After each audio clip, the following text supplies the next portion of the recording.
এই জন্য দোস্ত, যে যাই করছো করো বাবা, অসুবিধা নাই, কোনো সমস্যা নেই। 8টা 9টাই বাজবে, 9টা 10টা বাইজা যাবে। একদিন তুমি আমি সব এই পৃথিবীর অনেক হাসি কান্না, অনেক প্ল্যান প্রোগ্রাম পরিকল্পনা, অনেক স্বপ্ন, অনেক ইচ্ছা আকাঙ্ক্ষা, এগুলাকে দুনিয়াতে রেখেই তুমি আমি আস্তে আস্তে ধীরে ধীরে সময়ের ব্যবধানে কবরে চলে যাব। কবরে চলে যাব। আমার মৃত্যু কিংবা আপনার মৃত্যু, কারো মৃত্যুতেই, নেককার মৃত্যু কিংবা নাফরমান মৃত্যু, কারো মৃত্যুতেই সূর্য চন্দ্রের গতি থামে না। রাসূলুল্লাহ সাল্লাল্লাহু আলাইহি সাল্লাম বলছেন, হাদিসের মধ্যে আছে, নবীজির একজন সন্তান হযরত ইব্রাহিম রাদিয়াল্লাহু তাআলা আনহু, নবীজির সন্তান ইন্তেকাল করছিলেন। তো সেদিন চন্দ্রগ্রহণ লাগছে, চন্দ্রগ্রহণ হয়েছিল। তো সাহাবারা কেউ কেউ মন্তব্য বা কেউ কেউ বলছে নিশ্চয় নবীজির সন্তানের বিরহে চন্দ্রগ্রহণ লাগছে। তখন আল্লাহর নবী সাল্লাল্লাহু আলাইহি ওয়াসাল্লাম তৎক্ষণাৎ সাহাবায়ে কেরামকে মসজিদের মধ্যে জমা করে, দেখেন অনেক ছেলে এখনো মোবাইল ধরে রাখছে, দেখেন, আহা, যাও বাবা বাইরে যাও, বাইরে যাও, আব্বা ঘুরে দাঁড়াইছো কেন, বাইর হয়ে যাও, একবারে বের হয়ে গেলেই হলো, অসুবিধা কি? এখানে ভোটের কোনো বিষয় নাই। জি, অতএব বলতেছে রাসূলুল্লাহ সাল্লাল্লাহু আলাইহি ওয়াসাল্লাম তখন সাহাবায়ে কেরামকে মসজিদে নববীতে ডাকছে। ডাইকা নবীজি খুতবা দিয়া বলছে যে আল্লাহর কসম সাহাবারা শুনো, নিশ্চয়ই কারো মৃত্যুতে সূর্যগ্রহণ কিংবা চন্দ্রগ্রহণ হয় না, হয় না, বরং সেটা আল্লাহ তাআলার কুদরতি নিজাম। আল্লাহ তাআলার কুদরতি নিজাম, সব কিছু আল্লাহ তাআলা তার ধারাবাহিক নিজামে আল্লাহ তাআলাই চালাচ্ছে। এজন্য আজকে আমার প্রথম কথা এটা যে কবরবাসীদের মাগফিরাত কামনায় মাহফিল।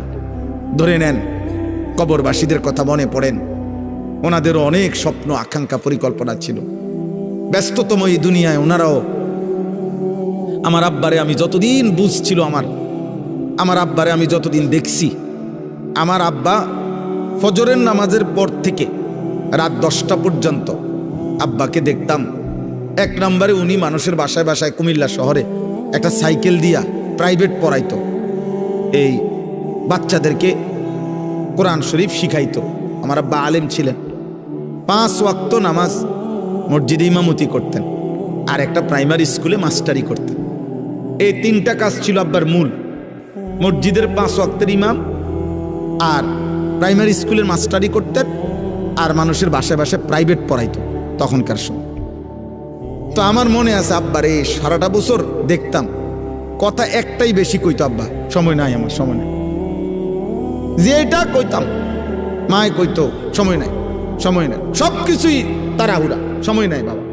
ডাক্তার দেখাইতে গেছে, ডাক্তার সাহেবের কাছে আগেই দেখা করেন, ডাক্তার সাহেব আমার সময়, আমার নামাজ, আমার জামাতের টাইম হয়ে গেছে, আমার জামাতের টাইম হয়ে গেছে। এই যার হাতে 1 মিনিট সময় নাই, ব্যস্ততম মানুষটা, সেই 2015 সালের আগস্ট মাসে তিনি কবরে চলে গেছেন। আব্বা আজ তো পৃথিবীতে সময় আছে, আমার আব্বা তো নাই, আমার বাবা তো নাই। এজন্য দোস্ত, তোমারে আমারে রাইখা কবরে দিয়া সময় তার সময়ের গতিতেই চলবে, সময় তার সময়ের গতিতেই চলবে।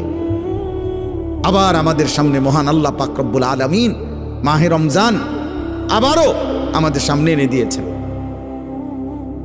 আবারও সামনে নিয়ে আসছেন। আল্লাহ যেন বলে, বান্দা ঘুরে ঘুরে বিভিন্ন আঙ্গিকে আমি চেয়েছি, বান্দা মূল টার্গেট আমার, কখনো শবে বরাত দিলাম, কখনো রমজান দিলাম, শবে কদর দিলাম, এতেকাফ করতে বললাম, মুহররমে আশুরা দিলাম, জিলহজ মাসের নফল রোজা রাখার সময়গুলো দিলাম। এরপরে সারা বছর আমি আল্লাহ তাআলা প্রতিদিন শেষ রাত্রে আমি আল্লাহ তাআলা বান্দা তোমাকে ডাকলাম। প্রত্যেক শেষ রাতে আমি গুনাহ মাফ করার জন্য আমি ডাকি, শবে বরাতে গুনাহ মাফ করার জন্য আমি ডাকি, জুমার রাত্রে আমি গুনাহ মাফ করার জন্য আমি ডাকি, মুহররমে আশুরাকে কেন্দ্র করে গুনাহ মাফ করার জন্য আমি আল্লাহ ডাকি।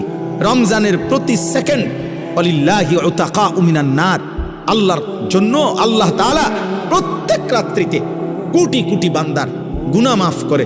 আল্লাহ বলেন, এভাবে বারবার চেষ্টা করেছি বান্দা, কখনো রাত দিয়েছি, কখনো দিন দিছি, কখনো মাস দিয়েছি, কখনো 10 দিন দিছি, ওয়ালায়ালিন আশর, কখনো সপ্তাহ দিয়েছি, কখনো ঘন্টা দিয়েছি, কখনো স্থান দিয়েছি কাবা, কখনো দিয়েছি আরাফা, কখনো দিয়েছি মিনা, কখনো দিয়েছি মদিনার রওজা।